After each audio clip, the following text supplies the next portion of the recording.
neurosis por José María Sada Ovalle, psicoterapeuta. El término neurosis fue propuesto por el médico psiquiatra escocés William Cullen, en 1769 en referencia a los trastornos sensoriales y motores causados por enfermedades del sistema nervioso.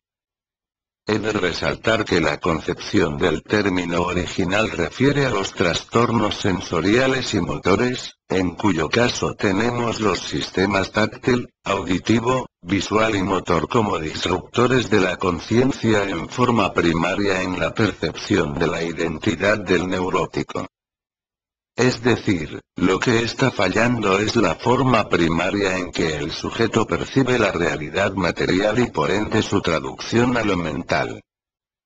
Siguiendo la idea de Fritz Perls sobre el origen del síntoma, reivindico su impresión: la neurosis es un fallo en la integración de la figura que se experimenta por la forma en que el individuo ha aprendido a codificar la realidad de sí mismo y su contexto.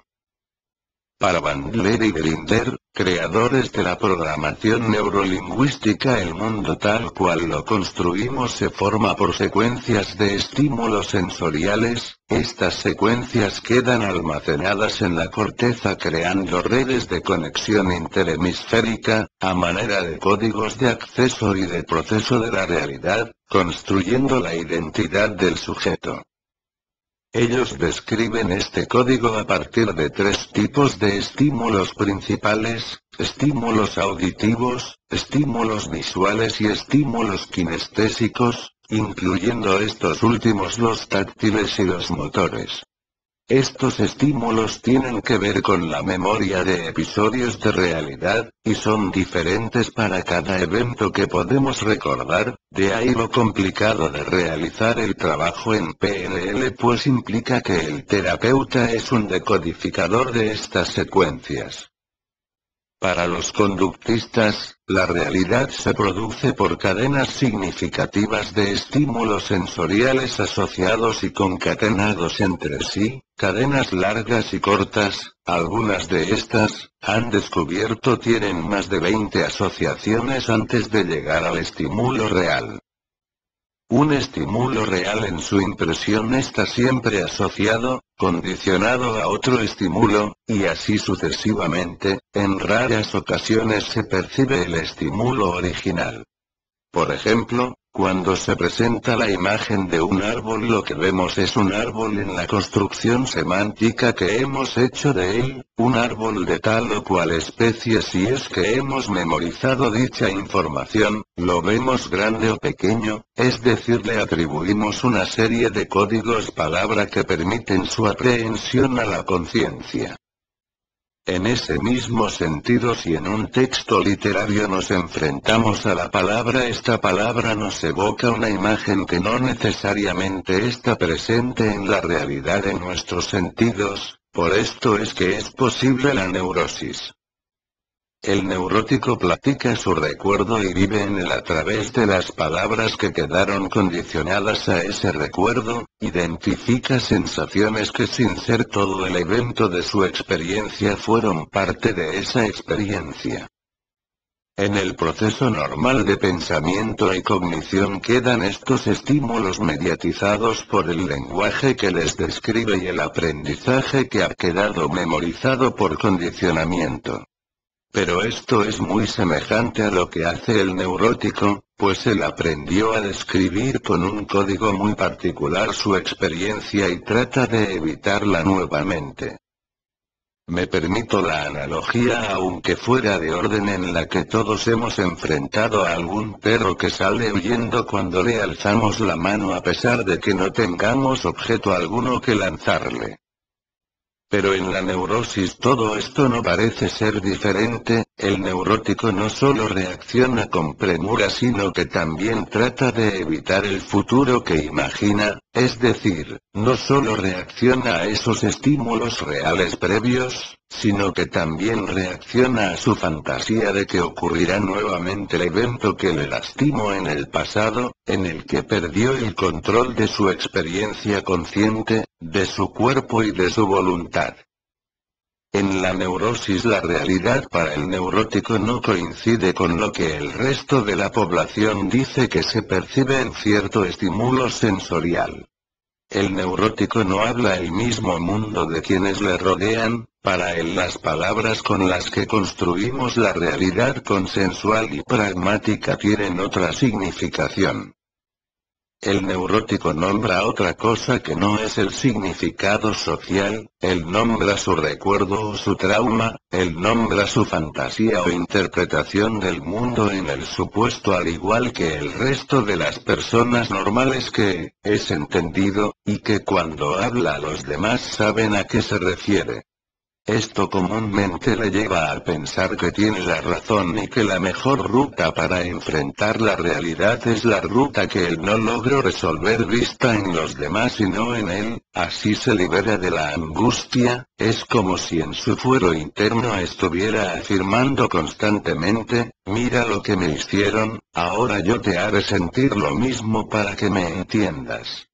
Es como una venganza hacia sí mismo visto en los demás.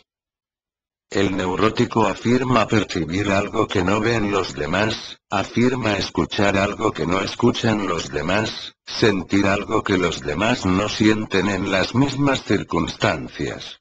Escapa a la norma y al convencionalismo del pragmatismo del uso del lenguaje, a su sintaxis e incluso escapa a la semántica de uso cotidiano. Planea no volver a pasar por el mismo evento angustiante y doloroso, por el mismo evento que no fue capaz de experimentar en su gestal totalidad. El neurótico siente, escucha, observa y se mueve de una forma que solo él o ella entiende, y presume que los demás perciben e interpretan el mundo de la misma manera. Es coherente en su mundo pero no es coherente con el resto del mundo. El neurótico sufre de angustia cuando comienza a darse cuenta de que su realidad no es común, y que no le entienden o él mismo no se entiende, se confunde, pierde el sentido de su deseo y su capacidad de elegir de forma racional. Le angustia pensar que el otro pudo haber tenido un sentido claro en su interacción, rechaza la verdad de ese otro que le mostró que no sabía enfrentar o no debía enfrentar cierta situación. La angustia viene de un contraste entre esa cadena de estímulos que aprendió y las otras cadenas que percibe en el mundo, le angustia descubrir que hubo y hay otras formas de vivir lo que no pudo vivir, está aferrándose al pasado, tratando de convencer al mundo de que su realidad es la mejor forma de enfrentar algo que solo a él o ella le sucedió.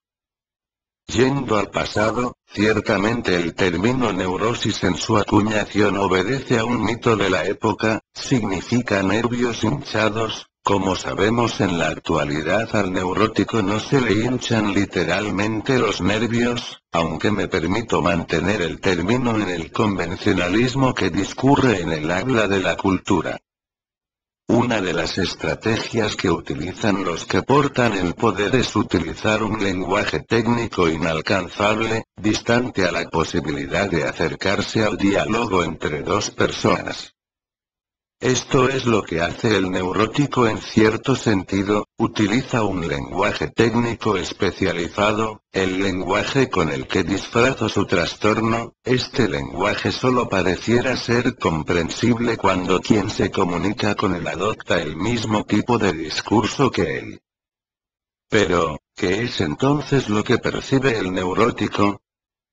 Si su realidad es diferente a lo que los demás dicen que ven, ¿qué pasa en su mente ante lo que todos en ese pragmatismo llamamos realidad?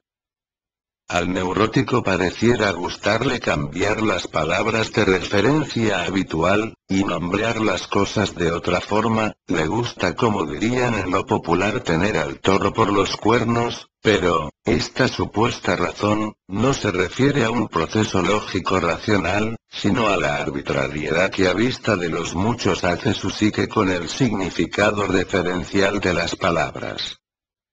El neurótico no ve la realidad material en el sentido que en la comunidad se le asigna, no obstante el neurótico no tiene ninguna lesión en sus sistemas sensoriales o sistema motor, le funcionan normalmente ante el análisis médico-fisiológico.